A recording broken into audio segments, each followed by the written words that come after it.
ஆளுநர் பொறுமையாக இருந்து செயல்பட்டதன் லாபத்தை இன்று தமிழகம் கண்டு கொண்டிருக்கின்றது. பொறுப்பாக செயல்படக்கூடிய ஒரு ஆளுநர் இதைவிட சிறப்பாக செயல்பட முடியாது என்பதற்கு நமது ஆளுநர் ஒரு மிகப்பெரிய உதாரணமாக திகழ்கிறார். யார் முதல்வராக வந்தால் நல்லா இருக்கும்னு சொன்னா யார் வந்தாலும் நல்லா இருக்காது. ஏன்னா கழகங்களுடைய ஆட்சி கடந்த 50 ஆண்டுகளாக தமிழகத்தை ஆண்டு அழித்திருக்கின்றார்கள்.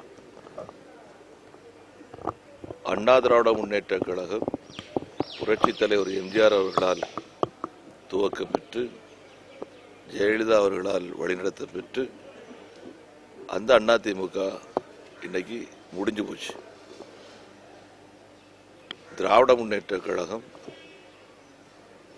அண்ணாவால் துவக்கம் பெற்று கலைஞரால் வழிநடத்தப்பட்டது, அதுவும் முடிஞ்சு போச்சு. அந்த கழகங்கள் அவங்களுடைய சரித்திரம் முடிஞ்சு போச்சு. இன்னும் புதிய தேடல் இப்போது ஆரம்பிச்சிருக்கு தமிழ்நாட்டில். ஊழலுக்கு இதை விட எடுத்துக்காட்டா எந்த கட்சியும் சொல்ல முடியாது. அந்த அளவுக்கு 2 கட்சிகளும் ஆண்டு அழிச்சிருக்கிறாங்க.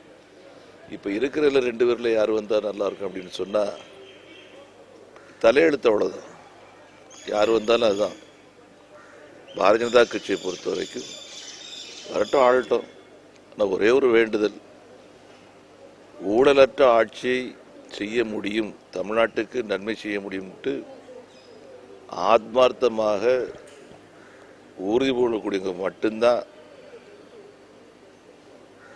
பொறுப்பெடுக்கிறதுக்கு தயாராக இருக்கணும். சும்மா எண்ணிக்கை அளவுலாம் வச்சுட்டு இருக்கையில் அர்த்தம் கிடையாது. இதான் நம்முடைய கருத்து. இந்த எம்எல்ஏக்கள்லாம் ஒரு இடத்துல அடைச்சி வைக்கப்பட்டிருக்காங்க அப்படின்னு சொல்லிக்கிட்டு நம்ம கேவலம், தமிழ்நாட்டுக்கு கேவலம். அவங்களுக்கு தனித்தனி விடுதிகள் கொடுக்கப்பட்டிருக்குது. சுதந்திரமாக எல்லாருக்கும் சுதந்திரம் கேட்குறாங்க. சட்டத்தை இயற்றக்கூடிய சட்டமன்ற உறுப்பினர்களுக்கு சுதந்திரம் இல்லைன்னு சொன்னால் என்ன அர்த்தம்? எல்லாம் இல்லை அப்படின்னு சொன்னால் எந்த கணக்கெடுப்பு எடுத்தாலும் கூட கண் துடைப்பாகத்தான் இருக்க முடியும். அப்படியே மீண்டும் வருகிற பட்சத்தில் 4 வருடங்கள் தமிழக அரசு தொடர்ந்து செயல்பட்டுருமா, அதாவது தொடர்ந்து பதவியில் இருந்துருமாங்க?